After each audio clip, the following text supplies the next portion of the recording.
Friends, आज 23 मार्च 2025 और आज के इस लेक्चर में हम बात कर रहे हैं फॉर्म 15H की, जो कि सीनियर सिटीजन को भरना होता है यदि वो टैक्स कटवाना नहीं चाहते।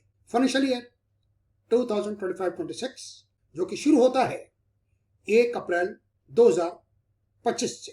यदि आपके FDR के इंटरेस्ट की इनकम, RD इंटरेस्ट की income, senior citizen saving interest की इनकम, पोस्ट ऑफिस MIS की इनकम जहां से भी आपको मिलती है, यदि उसका अमाउंट 1 लाख से ज्यादा है तो आपका TDS कट जाएगा 10%। लास्ट ईयर ये लिमिट 50,000 थी। जब आप फॉर्म 15H भरेंगे तो आप में दूसरे बैंकों का या पोस्ट ऑफिस का भी आपको बताना होता है कि आपने कितने फॉर्म 15H भरे और कितनी उसमें इंटरेस्ट इनकम आपको मिलने वाली है। यदि वो अमाउंट जो आपने बाकी 15H का इंटरेस्ट और जो आप ये 15H भर रहे हैं, यदि उन सब का टोटल 12 लाख से ज्यादा हो गया तो फिर आपका 15H भरना बेकार साबित हो जाएगा। फिर आपका 15H एंटरटेन नहीं किया जाएगा और आपका TDS कट जाता है तो उसका रिफंड आपको फिर ITR भरने ही से ही मिलेगा और कोई तरीका रिफंड लेने का नहीं है। जब आप 15H बैंक में जमा करवाएं, पोस्ट ऑफिस में जमा करवाएं, तो उसकी एक रसीद, उसकी एक कॉपी आप जरूर लें और यह सुनिश्चित कर लें कि उन्होंने अपने रिकॉर्ड्स में TDS ना काटने के लिए अपने आप को अपडेट कर लिया है। आप गलत डिक्लेरेशन देने से बचें कि आपने हर बैंक में लिख दिया कि आपका TDS नहीं काटा जाए और उन सब का टोटल मिलकर 12 लाख को क्रॉस कर गया तो आपको इनकम टैक्स से कोई नोटिस भी आ सकता है। ये इनकम टैक्स की वेबसाइट है incometaxindia.gov.in।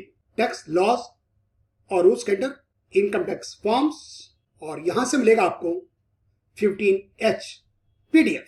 1 नंबर पर लिखना है आपको अपना नाम, 2 नंबर पर पैन नंबर और 3rd पर डेट ऑफ बर्थ, 4th पर 2025-26 अपना एड्रेस लिखेंगे, 5 में, 6 में, 7 में और 8 में। 9 लिखेंगे आप सिटी, 10th लिखेंगे स्टेट और 11th में पिन कोड, 12th पे ईमेल, 13th पे मोबाइल नंबर, 14th पर आप लिखेंगे whether assess to tax yes और नो, और यदि आपने लास्ट ईयर रिटर्न फाइल की है तो आप लिखेंगे 2024-25 एस्टिमेटेड इनकम, जो आपका इंटरेस्ट आप एक्सपेक्ट कर रहे हैं वो आप लिखेंगे और इंटरेस्ट इनकम मिला आपको 2 लाख तो लिखेंगे आप 2 लाख और टोटल इनकम जो आप एस्टिमेट कर रहे हैं पूरे साल की सारे सोर्सेस से वो आएगी यहां पर 16 नंबर पर और मान लीजिए वो इनकम है 10 लाख। फिर टोटल आपने कितने फॉर्म 15H भरे, 17 नंबर पर आपने कुछ दूसरे बैंक्स में भरे, आपने 3 फॉर्म, एग्रीगेट इनकम वहां की मान लीजिए 8 लाख तो लिखेंगे 3 and 8 लाख। और जिस इंटरेस्ट इनकम के लिए आप भर रहे हैं, आपके FDR के number, nature of income, interest किस सेक्शन के अंदर बैंक्स में भर रहे हैं, तो 194A और अमाउंट ऑफ इनकम जो हमने बात की 2 लाख।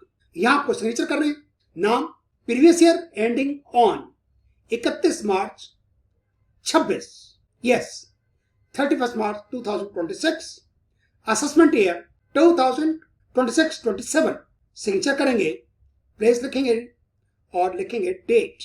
आपको पार्ट 2 नहीं भरना, ये सेक्शन 87A की बात करता है। सीनियर सिटीजन के केस में 87A की वजह से आपका टैक्स 0 हो रहा है, तभी आप 15H भर पा रहे हैं 12 लाख तक की इनकम पर।